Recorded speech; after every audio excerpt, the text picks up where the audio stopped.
तर मित्रांनो, शेतकऱ्यांचं शेती जीवन, ग्रामीण जीवन किंवा आपले वावराचे रोजचे कामं कसे असतात आजच्या सविस्तर लॉंग ब्लॉगमध्ये आपण ते पाहणारच आहे. आता सध्या आपल्या कापूस पिकाला डवरणी चॅटिंग चालू आहे आणि डवरणीचे उत्तम प्रकारे फायद्यामध्ये तण जे आहे हे तण एक नंबर होऊन जाते कमी खर्चामध्ये. कारण सध्या लेबरची जर मजुरी पडली तर प्रचंड वाढलेली आहे आणि जर आपण डवरणी मारली तर पूर्णपणे खालून जे आहे हे डवरा चालला आहे. हे बघा, आता या फटीमध्ये काहीच त्या ठिकाणी शिल्लक नाही. जे काही एकट तण असेल ते आपण बाहेरून त्या ठिकाणी काढून घेणार आहे. आणि डवरणीचे आमचे किंग म्हणजे कितीतरी वर्षापासून आपल्या सोबत देवदास भाऊ असतातच. देवदास भाऊ, यावर्षी आपल्या वावराची पिकं कशी आहेत? पिकं चांगले आहेत. ते फवाऱ्याची, डवऱ्याची, वखराची चांगली किस्त काढी चालू आहे. बरं, हा. आता या डवरणीचा फायदा काय नेमकं कापूस गवत लय पिकात? कमी होऊन राहिलं त्यातलं. गवत कमी होऊ राहिले. हा, बरं, गवत कमी होऊन राहिलं. पराठीले वाई बसून राहिली, हा हा डवरण बसून राहिलं. त्याच्यामुळे बाया कमी लागतात निंद्याले. हा. तासातच गवत राहते. आता पूर्णपणे हे जे तण आहे हे हो. तण व्यवस्थापन जे आहे हे अतिशय कमी खर्चामध्ये होते. हो. दुसरं म्हणजे कोणत्याही पिकामध्ये तुम्ही डवरणी योग्य वेळेमध्ये आणि योग्य प्रकारे मारली तर मोठा फायदा म्हणजे तण व्यवस्थापन चांगलं होते. हो. जमीनची जेवढी धूप असते हो, ते ती वाफ पूर्णपणे निघून जाते. वाफ निघते. आपल्या जमीन, आपल्या कापसाला, कोणी पिकाला ही मुळाला हवा की ऑक्सिजन लागते आणि पिकाची वाढ जी आहे ही चांगली होते. आता आज आपल्या कापूस पिकाला आपल्या घरचीच बैलजोडी आहे आणि देवदास सुद्धा आपल्या कितीतरी वर्षापासून आपल्या सोबतच इमानदारीने त्या ठिकाणी काम करतात. सोबत त्यांचाच पुतण्या उमेश सुद्धा त्या ठिकाणी आहे. आणि आज संपूर्णपणे एक एक करून कामगिरी आपल्याला करून घ्यायची आहे. रोजची कामगिरी आपली कशी असते, कसं नियोजन असते, आजच्या ब्लॉगमध्ये, रोजच्या ब्लॉगमध्ये आता पाहायला तुम्हाला मिळणार आहे. म्हणून ब्लॉग शेवटपर्यंत पहा आणि सबस्क्राईब करून ठेवा. शेतीची पेरणीपासून ते काढणीपर्यंत, पहिली फवारणीपासून ते शेवटची फवारणीपर्यंत सविस्तर माहिती इथंच तुम्हाला पाहायला मिळणार आहे. इकडे कापूस पिकाला डवरणी आपली चालू आहे आणि इकडे आपण एक छोटासा व्यवसाय त्याला म्हणा किंवा काम म्हणा, हे जे नेपियरचं बेणं असते जे आपण बारामतीवरून किंवा संभाजीनगरवरून नाशिकवरून आणतो, आपल्या शेतामध्ये तयार करतो आणि चांगलं उत्तम दर्जाचं बेणं नेपियरचं ते शेतकरी बांधवांना त्या ठिकाणी देतो.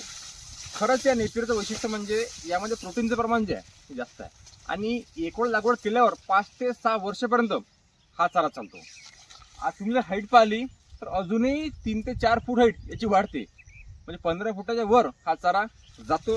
कोणतेही जनावर अतिशय आवडीने हा चारा खाता आणि याचं जे बेणं असते ते बेणं आपण शेतकरी बांधवांना अतिशय अल्प दरामध्ये याची विक्री करतो. संपूर्णपणे बेणं जे आहे ते आपण कापून घेतलेलं आहे आणि अशा कट्ट्यामध्ये आता आपण ते भरून पार्सल त्या ठिकाणी टाकणार आहे आणि प्रत्येक बेणं अशा प्रकारे त्या ठिकाणी तयार होतो. हे बाई स्टिक आहे बेण्याची आणि हे आपल्याला जमिनीमध्ये टोचल्यावर एवढ्या प्रकारचा चारा जो आहे तो आपल्या वावरामध्ये त्या ठिकाणी तयार होते. या चाऱ्याचं पान म्हणजे पान पा, याला कुठलाच काटाने टूच नाही, सगळं पान मऊ आहे आणि म्हणून जनावरे हा चारा आवडीनं खातात. वावराच्या कामातच जर मध्ये भूक लागली तर सर्वात कमी वेळेमध्ये तयार होणारा नाश्ता म्हणजे भेळ. आता घरी येऊन आईने आम्हाला भेळ करून दिली आहे. नाही कुणाल बोली आमची भेळ आवडते की नाही रे? हो, चांगली आहे भेळ. खासच.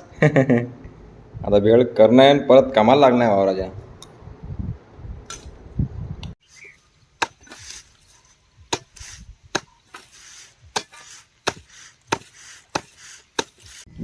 सर्व हे जे बेणं आहे ते आता आपण एक एक करून पूर्णपणे कापून घेतलेलं आहे, कट्ट्यामध्ये भरून घेतलेलं आहे. आता जेवढे हा चारा हिरवागार आपल्या घरी बैलजोडीनं आपण नेणार आहे बैलांसाठी आणि जे घरी आपल्या शेळ्या आहेत त्या शेळ्यांसाठी. खूप चांगल्या प्रकारे शेळ्या आणि बैल दोन्ही हा चारा खातात. एवढा बंडी भरून आता हा चारा जो आहे तो निघालेला आहे. गच्च एक बंडी भरून पूर्णपणे चारा जो आहे हा आपण यामध्ये टाकून घेतलेला आहे.